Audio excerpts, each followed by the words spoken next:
Buenos días, buenas tardes o buenas noches para todos y para todas, según la hora en que estén estudiando esta videoclase. Mi nombre es José Domingo Ramírez Gómez y dentro del diplomado de la respuesta municipal a la pandemia del COVID-19, estamos en el segundo módulo. En esta videoclase vamos a hablar de los derechos humanos y sistema de protección social. El sistema de protección social como expresión precisamente de lo que veíamos en la videoclase anterior, la concreción del Estado social de derecho, que es el Estado colombiano. Quiero empezar con una introducción, con una frase del Premio Nobel de Economía, Joseph Stiglitz. Dice así, abre comillas, hay solo unas pocas cosas que constituyen el núcleo de una vida decente. A la gente le importan los trabajos con una remuneración justa y un mínimo de seguridad, tanto antes como después de la jubilación, la educación de sus hijos, la propiedad de una vivienda y el acceso a una atención médica de calidad. Cierra comillas. Joseph Stiglitz es un gran economista, premio Nobel de Economía, y que se ha dedicado a estudiar otros modelos de economía que no sea el capitalismo salvaje, el capitalismo liberal individualista que tenemos en nuestro país, que infortunadamente nos ha significado exclusión social, inequidad económica y una profunda depredación de la naturaleza, pues este modelo económico que se practica en gran parte del mundo, incluso en nuestro país, pone en el centro la creación de riqueza material por encima del ser humano, por encima de la naturaleza, por encima de la vida misma. Por eso es que este módulo dentro de esta diplomado tiene como virtualidad ese nombre, desarrollo basado en derechos humanos que son los derechos sociales. ¿Qué es un derecho humano? Es aquel derecho subjetivo, es decir, la facultad que tiene cada persona relacionado con la dignidad humana, de que es portador todo individuo de la especie humana por ser un fin en sí mismo. Lo que llamamos hoy en día derechos humanos, en general, después de la Revolución de Independencia de Estados Unidos y de la Revolución Francesa, se llamaban derechos naturales. Se ha venido a llamar derechos humanos, especialmente después de la Declaración Universal que emitiera la ONU el 10 de diciembre de 1948. Declaración que se denomina así, Declaración Universal de los Derechos Humanos, ONU 1948. Es muy importante saber que después de terminada la Segunda Guerra Mundial y conformada la Organización de las Naciones Unidas por todos los países del mundo, se entendió que había que evitar que algún país en el mundo cayera de nuevo en sistemas políticos absorbentes de la individualidad humana y que el centro fuera el Estado, no la persona. De ahí aparece la llamada internacionalización de los derechos humanos y por lo tanto la creación de este documento, Declaración Universal de los Derechos Humanos, ONU 1948. Pero es muy importante. Invito a todos los asistentes a este diplomado que lean esa Declaración Universal de Derechos Humanos, que son 30 artículos cortos, eso es página y media, y allí se mencionan como derechos humanos la igualdad real y efectiva, ya no la mera igualdad, sino la igualdad real y efectiva, ya no el derecho a la vida, sino el derecho a la vida digna, ya no el derecho a la propiedad, sino el derecho a la función social de la propiedad, ya no el mero derecho a la libertad en abstracto, sino a la libertad como construcción de capacidades, y ante todo, como parte de los derechos humanos, una serie de derechos sociales que están contenidos en el artículo 25 de la Declaración Universal de Derechos Humanos. Ese artículo 25 de la Declaración Universal de Derechos Humanos, ONU 1948, que enuncia los llamados derechos sociales que hacen que los derechos de libertad, es decir, el derecho a la igualdad, el derecho a la vida, el derecho a la libertad, se hagan de verdad efectivos. Pues sin educación no hay verdadera libertad de expresión o religiosa, pues la persona que no tiene una buena educación incorporada en sí, no sabe ni cómo expresarse, ni qué pensar, y es simplemente sujeto de las decisiones y pensamientos de los demás. En materia de libertad, si las personas no tienen un ingreso básico para obtener los bienes primarios que requieren, los básicos en alimentación, en salud, en vivienda digna, en vestuario, pues no son libres de verdad. Y así por el estilo. Por eso es muy importante que entender que en la Declaración Universal de Derechos Humanos, ONU 1948, se encuentran ante todo los derechos sociales como parte de los derechos humanos y como parte de la obligación de todo Estado de respetarlos en las personas, por ser estas las personas portadoras de la dignidad humana. Dice así el artículo 25 de la Declaración Universal de Derechos Humanos, ONU 1948, que es parte de estos derechos humanos. Abre comillas.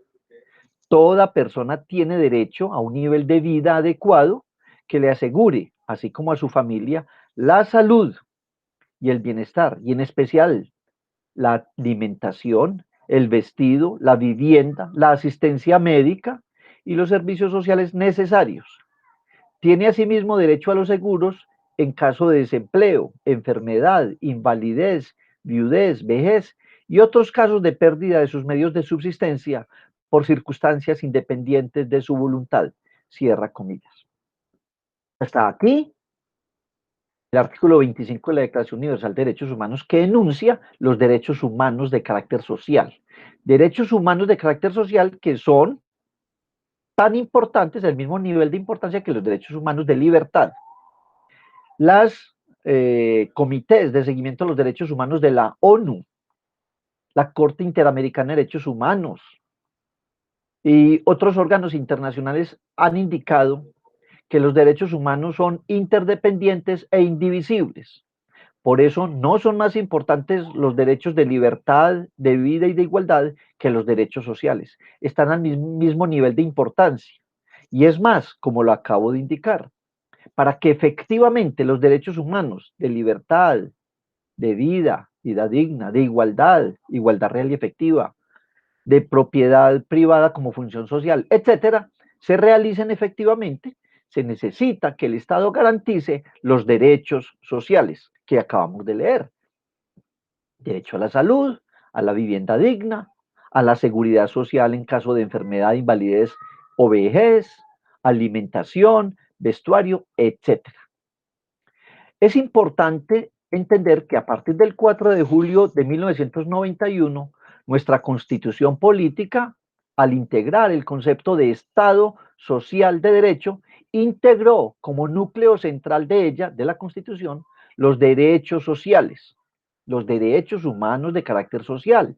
Por eso, entre otras, el nombre de Estado social de derecho. En los artículos noveno, 93, 94 y 214 de la Constitución, los cuales los invito a que ustedes lean por cuenta propia. La Constitución política es nuestra carta guía como ciudadanos colombianos y como servidores públicos, ya sea como concejales, como dignatarios del municipio o como líderes sociales. Repito, estos artículos noveno, 93, 94 y 214 de la Constitución contienen la obligación para el Estado colombiano de cumplir los tratados internacionales que Colombia ha ratificado en materia de derechos humanos. Es decir, los derechos humanos que Colombia debe cumplir no son los derechos sociales que están en la Constitución, sino los que estén contenidos en la Declaración Universal de Derechos Humanos, ONU 1948, en la Convención Americana de Derechos Humanos, en los convenios de la OIT u otros. Y ello porque esos artículos que acabo de mencionar, noveno, 93, 94 y 214 de la Constitución, reenvía a ellos. A ese concepto de reenvío de la Constitución formalmente emitida a los tratados de derechos humanos internacionales se llama bloque de constitucionalidad. Así lo denomina la Corte Constitucional, bloque de constitucionalidad. Nuestra Corte Constitucional, que repito, como lo decía en la anterior video clase, es la entidad corporativa encargada de asegurar la prevalencia, la supremacía y la integridad de nuestra Constitución y la aplicación directa por encima de las meras leyes. En la sentencia C-225 de 1995 dejó establecido este concepto de bloque de constitucionalidad. En esa oportunidad dijo la Corte Constitucional definiendo la bloque de constitucionalidad lo siguiente, abre comillas: el bloque de constitucionalidad es aquella unidad jurídica compuesta por normas y principios que, sin aparecer formalmente en el articulado del texto constitucional, son utilizados como parámetros del control de constitucionalidad de las leyes, por cuanto han sido normativamente integrados a la Constitución por diversas vías y por mandato de la propia Constitución. Son, pues, verdaderos principios y reglas de valor constitucional. Esto es, son normas situadas en el nivel constitucional, a pesar de que puedan a veces contener mecanismos de reforma diversos al de las normas del articulado constitucional estricto sensu, cierra comillas. Observes entonces que pertenece al derecho constitucional y tiene supremacía sobre todo el resto de la normatividad jurídica, los convenios o los tratados internacionales sobre derechos humanos, que incluso deben regir aún en estados de excepción, como el que actualmente vive Colombia por la pandemia del COVID-19. Estamos en un estado de excepción económica, social y ecológica. Pero aún así, nunca están suspendidos los derechos humanos, los derechos sociales, no están suspendidos. Les repito, como les decía en la anterior video clase, cuando hay un estado de excepción, es decir, un estado de emergencia económica y social como el que actualmente vivimos, no significa que esté excepcionada la constitución política. La constitución, que es la formalmente emitida por el Congreso de la República, los tratados internacionales sobre derechos humanos y los principios del derecho están plenamente vigentes. Ha indicado la Honorable Corte Constitucional con este concepto de bloque de constitucionalidad también que todas las autoridades del Estado colombiano, autoridades administrativas y autoridades judiciales, deben realizar lo que se llama el control de convencionalidad. ¿Qué es el control de convencionalidad? Es la comparación que hacen las autoridades de una norma de carácter legal, o sea, emitida por el Congreso de la República, o una norma reglamentaria, con respecto a las normas constitucionales, incluidas los tratados internacionales de derechos humanos.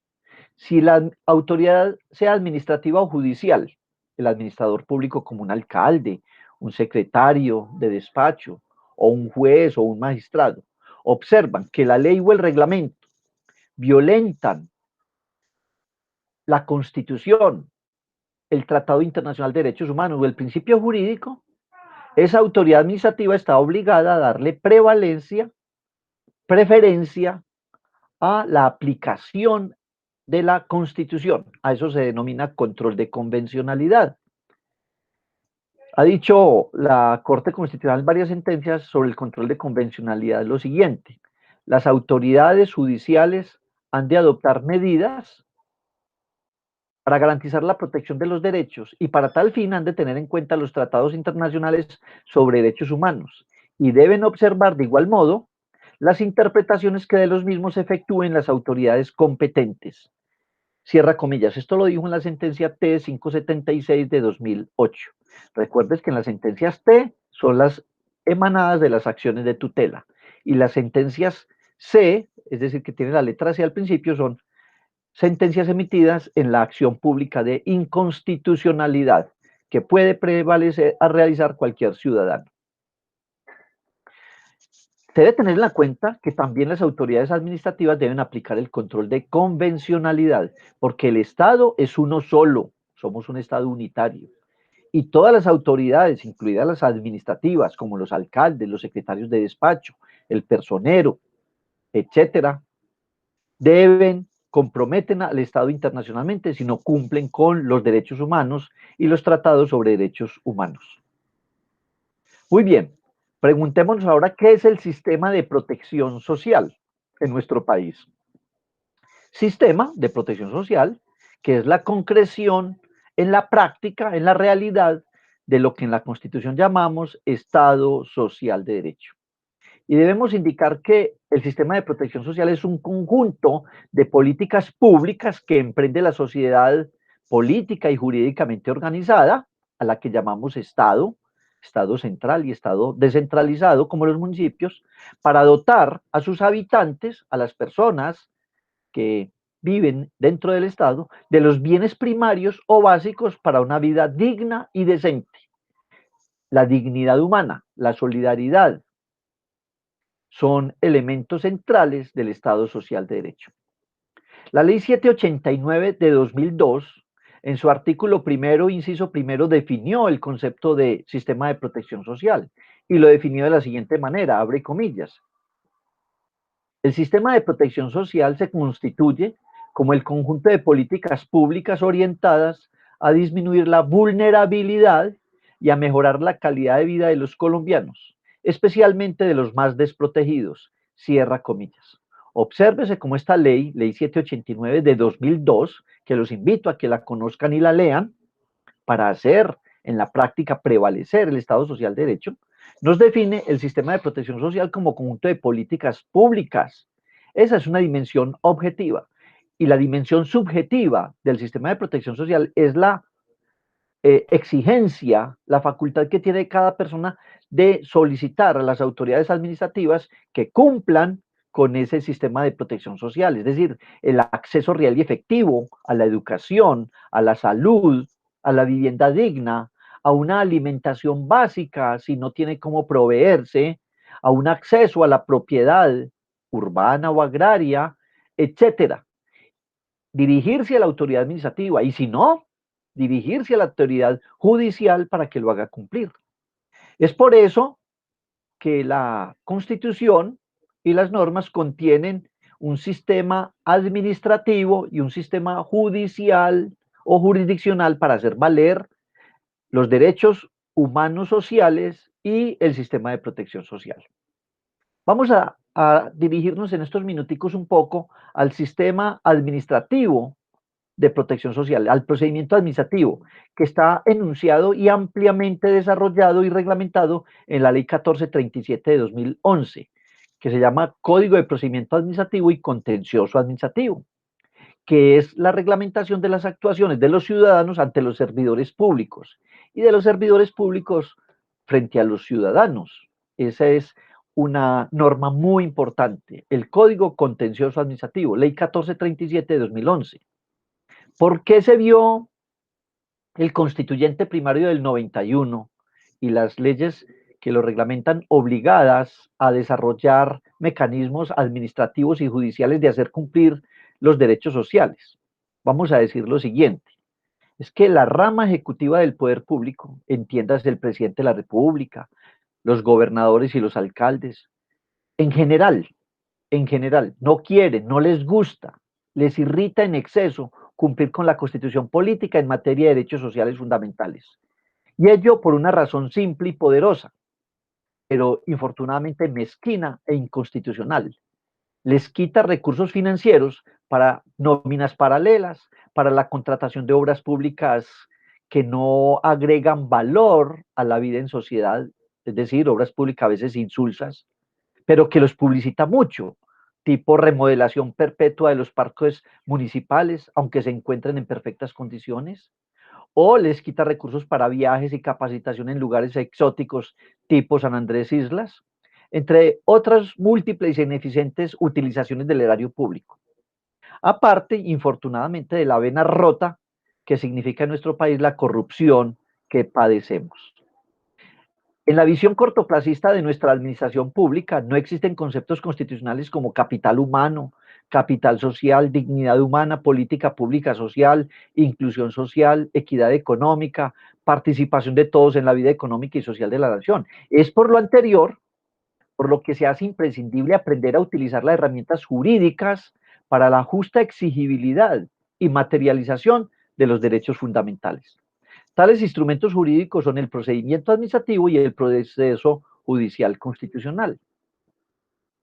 El pretexto para no cumplirle a las personas con sus derechos sociales no puede ser el clásico argumento de que la plata no alcanza para todo, pues ello es verdad, pero de ello era tan consciente el constituyente primario de 1991, que creó nuestra actual constitución política, que fue por eso por lo que en 3 artículos constitucionales diferentes, el constituyente primario ordenó de manera perentoria y tajante que el gasto público social tiene prelación sobre los demás gastos. Obsérvese, el gasto público social es decir, el dirigido a los derechos sociales, como la alimentación para los que no la tienen, la protección a las personas en situación de discapacidad, a los adultos mayores, la construcción de colegios, escuelas y universidades para la masificación de la educación, la vivienda digna, entre otros, tiene prelación sobre todos los demás gastos. Infortunadamente, hoy en día en Colombia, eso está lejos de ser. Nuestro gasto público social no es el prioritario. Pero los artículos 334 de la Constitución, en la parte final del inciso primero, el artículo 350 y el artículo 366 de la Constitución ordenan en forma tajante que el gasto público social tiene prelación sobre todos los demás gastos. Aparece así el derecho social fundamental al gasto público social. Hay que conocer estos 3 artículos, léanlos por favor, artículos 334, 350 y 366 de la Constitución, y ustedes como concejales, como líderes cívicos, exijan en los planes de desarrollo, en los acuerdos en que se debate el respectivo presupuesto municipal de cada año siguiente, que se dé prelación a la orden constitucional de hacer prevalecer el gasto público social. En materia de solidaridad, la plata sí alcanza. Infortunadamente, voy a poner solo un ejemplo. Hasta hace 2 o 3 años estuvo en boga cómo los niños de La Guajira se morían de hambre, a pesar de que allá llegaba la plata para darles su alimentación. No era falta de plata, son otras circunstancias. Ahí donde los líderes cívicos, los concejales, los mandatarios de los municipios, el alcalde y los secretarios tenemos que estar atentos. Quizás el más grave problema que tenemos en Colombia hoy en día, con mucha distancia del que le sigue, es la corrupción administrativa, la corrupción privada y pública que se da con los recursos del Estado y de las entidades descentralizadas. A eso lo tenemos que combatir totalmente, con toda la fuerza. El artículo, o mejor, sí, el artículo 5 de la ley 1437 de 2011, entonces, nos contiene el concepto de procedimiento administrativo. Allí se dice en el artículo 5 del Código de Procedimiento Administrativo y Contencioso Administrativo, Ley 1437 de 2011, indica lo siguiente, norma que ustedes deben leer en su extensión. Les aconsejo, además de tener como libro guía ante todo la Constitución Política, también el Código de Procedimiento Administrativo y Contencioso Administrativo. Esta última norma, el CEPACA, Ley 1437 de 2011, dice en su artículo 5, abre comillas, en sus relaciones con las autoridades, toda persona tiene derecho a, primero, presentar peticiones en cualquiera de sus modalidades, verbalmente o por escrito, o por cualquier otro medio idóneo y sin necesidad de apoderado, así como obtener información y orientación acerca de los requisitos que las disposiciones vigentes exijan para tal efecto. Las anteriores actuaciones podrán ser adelantadas o promovidas por cualquier medio tecnológico o electrónico disponible en la entidad, aún por fuera de las horas de atención al público. Cierra comillas. El artículo es más extenso, me abstengo aquí pues de leerlo todo por efectos de la premura del tiempo, pero ustedes deben leer esa primera parte por lo menos del Código de Procedimiento Administrativo y Contencioso Administrativo, Ley 1437 de 2011, que contiene todo el procedimiento que deben realizar los ciudadanos ante los servidores públicos, ante la administración pública municipal, para hacer valer sus derechos sociales, acceder a los derechos, que en gran parte están a cargo del municipio. Admito que los municipios no tienen plata porque el Estado les ha tomado para sí sus dineros. Los actos legislativos 01 de 2001, 05 de 2000, 01 de 2005 y 03 y 05 de 2011 le ha quitado la plata a los municipios. Un acto legislativo es un acto jurídico por el cual se reforma artículos constitucionales. Nuestros gobiernos centrales, allá desde Bogotá, han realizado unas profundas reformas en la Constitución de tal manera que le han dejado a los municipios las obligaciones de prestar los derechos sociales fundamentales, pero les ha quitado la plata. Es importante que ustedes caigan en la cuenta que existen tres principios constitucionales muy importantes en que a través del municipio podemos vincular al Estado central en el cumplimiento de las obligaciones sociales. Son los artículos 209 de la Constitución y el artículo 288 de la Constitución, que en materia de relaciones administrativas y territoriales contiene tres principios centrales. El principio de coordinación administrativa y territorial, el principio de concurrencia con el Estado central para financiar los proyectos y el principio de subsidiariedad.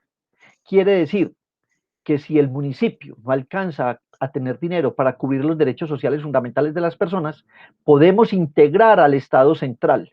Cuando realicemos un derecho de petición ante el respectivo municipio o la autoridad municipal, integremos siempre el Ministerio de Hacienda y Crédito Público, que en materia de dinero representa al Estado central, a la nación, al Estado colombiano. Bajo el principio constitucional de subsidiariedad, que está contemplado en manera explícita en el artículo 288 de la Constitución. Si el municipio se ha quedado sin dinero para prestar los derechos sociales fundamentales, no significa que sus habitantes se vean librados a su suerte. El Estado central, porque Colombia es un Estado unitario, un régimen unitario, así lo pregona el artículo primero de nuestra Constitución, el Estado central está en la obligación constitucional de participar con el municipio en el cubrimiento de esas necesidades sociales de las personas. Pero nuestro constituyente primario de 1991 sabía que no bastaba con el simple procedimiento administrativo para llenar las necesidades. Por lo tanto, estableció unos mecanismos jurídicos constitucionales directos para que toda persona hiciera valer sus derechos sociales. Esos mecanismos constitucionales que ustedes tienen que leer y profundizar en diferente y conocer el mismo municipio, las personalidades municipales, la Defensoría del Pueblo, la Procuraduría General de la Nación y muchas entidades, la Escuela Superior de Administración Pública en Colombia, emiten o mejor planean muchos cursos sobre mecanismos de participación ciudadana, sobre acciones constitucionales, etcétera. Estas acciones constitucionales de las que tenemos que aprender cómo utilizar principalmente son las siguientes. La acción de tutela. En el artículo 86 de la Constitución se enunció la acción de tutela como un mecanismo ágil y preferente que se dirige ante cualquier juez de la República para hacer defender de manera directa los derechos fundamentales. Y recuérdese, por ser Colombia un Estado social de derecho, principalmente los derechos fundamentales son los derechos sociales. Entonces, si una persona está en gravísimo estado de debilidad manifiesta, artículo 13 de la Constitución, está en estado de vulnerabilidad, la sociedad jurídicamente organizada, que lo es el Estado central, el departamento o el municipio, debe asistirlo, no lo puede dejar librado a su suerte, lo debe atender. Y si no es así, se utiliza la acción de tutela para hacer prevalecer esa prestación del servicio social fundamental. Artículo 86 de la Constitución. Ustedes leerán ese artículo a profundidad y sobre eso hay mucha literatura, muchos documentos que leer y aprender a hacer buen uso de esa acción de tutela, que es un mecanismo de carácter constitucional que puede hacer directamente cualquier ciudadano sin necesidad de abogado. Por eso se llama acción pública, una acción pública constitucional, una acción de tutela. Cuando ve que algunos de sus derechos fundamentales contenidos en la Constitución están siendo violados. Otro mecanismo constitucional básico es el derecho de petición, que está en el artículo 23 de la Constitución y está reglamentado ampliamente en la Ley 1437 de 2011 que mencionamos hace poco, Código de Procedimiento Administrativo y Contencioso Administrativo. El derecho de petición es cualquier información, cualquier solicitud que un ciudadano haga a cualquier servidor público. Si el servidor público al que el ciudadano se dirige no es el competente para dar esa información o para desarrollar esa solicitud, lo debe allegar o enviar a quien sí sea competente e informarle al ciudadano sobre ello. Derecho de petición, artículo 23. Acción de tutela, artículo 86 de la Constitución.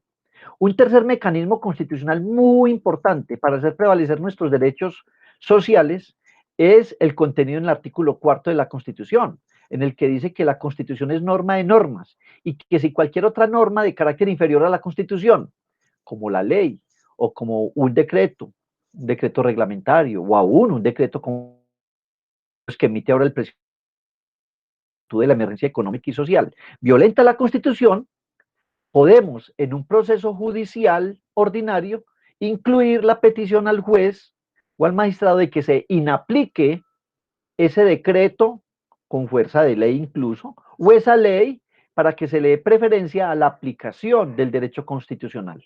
A eso se llama inaplicación constitucional o excepción de inconstitucionalidad. Un cuarto proceso constitucional muy importante es la acción de inconstitucionalidad. Cualquier ciudadano puede dirigirse ante la Corte Constitucional, artículo 241 de la Constitución, para que deje por fuera una norma, una ley o una parte de una ley que crea que contraviene los preceptos constitucionales. También están dos mecanismos constitucionales muy importantes que los dejo para que ustedes estudien y pidan capacitación sobre ellos. Las acciones populares y las acciones de cumplimiento. Quiero terminar esta video clase indicando que nuestra Constitución contempla directamente los derechos sociales y están en los siguientes artículos de la Constitución. Artículo 47 de la Constitución. Se ordena la protección por parte de las autoridades públicas a las personas en situación de discapacidad, sea discapacidad física, económica o sensorial. Artículo 47 de la Constitución, que está reglamentado en Ley Estatutaria 1618 de 2013. Ley 1618 de 2013, Ley Estatutaria de Protección a las Personas en Situación de Discapacidad. Estudienla, por favor. El artículo 44 de la Constitución, que habla de la protección preferente en Colombia a los niños y niñas, tiene una protección especialísima y por los convenios y tratados internacionales que Colombia ha firmado. El artículo 46 ordena proteger a los adultos mayores de la Constitución. Artículo 52, el derecho social de deporte y recreación para todos. El artículo 53, el derecho fundamental al trabajo en condiciones dignas y justas. El artículo 39 de la Constitución, el derecho de conformar sindicatos de trabajadores. El artículo 65 de nuestra Constitución, la soberanía alimentaria. Infortunadamente, recuerden que hemos dicho que a nuestros gobiernos centrales les ha gustado, no les gusta mucho el Estado Social de Derecho, les disgusta, por eso hablan de Estado Social de Derecho. Hacen caso omiso,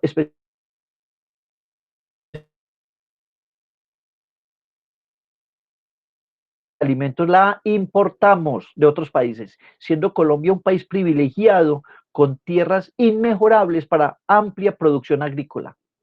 Y no podemos depender de la producción de alimentos de otros países. A eso se llama soberanía alimentaria. Artículo 70, acceso a la cultura. Artículo 48, acceso a la seguridad social, en pensiones, en salud, en riesgos laborales. Artículo 49, el acceso real y efectivo a la seguridad social en salud, al derecho fundamental a la salud, que está desarrollado en la ley estatutaria 1751 de 2015.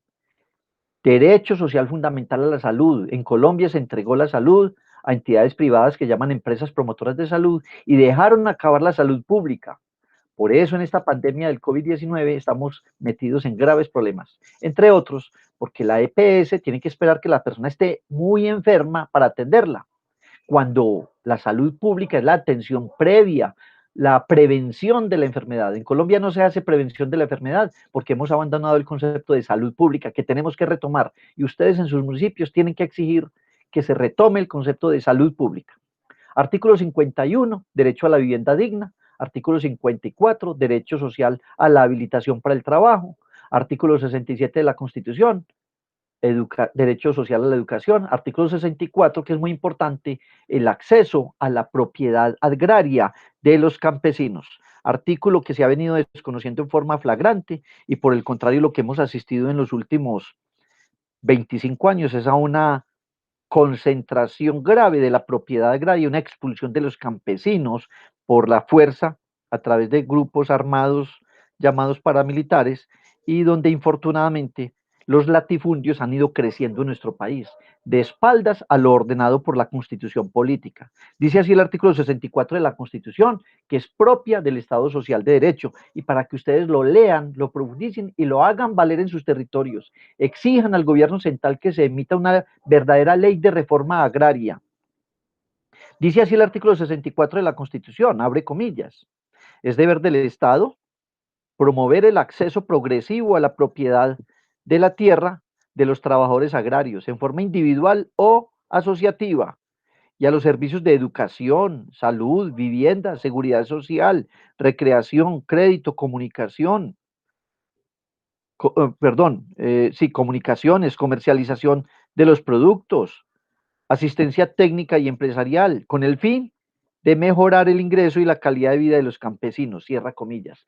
En nuestros municipios de cuarta, quinta y sexta categoría, la mayoría o la más importante forma económica es la producción campesina. Hay que volver a ella, la tenemos abandonada. Por encima de la mediana y gran minería, lo más importante es recuperar la producción agrícola y pecuaria y piscícola de carácter campesino.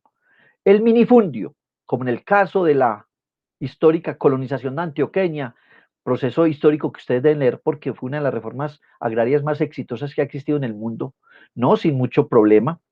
Por eso hay que volver sobre la historia, leer sobre la colonización antioqueña, porque tenemos que volver a crear minifundios que pertenezcan a cada familia. Tenemos que construir familias campesinas que sean dueñas de su tierra. Quizás el minifundio no sea el gran productor de riqueza, pero sí produce una gran rentabilidad social. Tener campesinos que se sientan protegidos en su terruño, con asistencia técnica y de comercialización, con ayuda de crédito, con productos que todos necesitamos porque la soberanía alimentaria la tenemos que hacer respetar, es muy importante. Recuerden lo que decíamos en la anterior videoclase, por encima de la gran y mediana minería que es depredadora, es riqueza de corto plazo, que desertiza nuestras tierras, debemos hacer que prevalezca la producción agrícola sostenible, tipo alimentación orgánica, el ecoturismo, los desarrollos de cadenas artesanales y artísticas, como voy a poner dos o tres ejemplos: la producción de flores en Santa Elena, silleteros de Santa Elena, aquí en el municipio de Medellín, producción de ruanas en Nopsa, Boyacá, producción de loza en el Carmen de Viboral, en Antioquia. Son cadenas artesanales que son muy importantes y economía de largo plazo.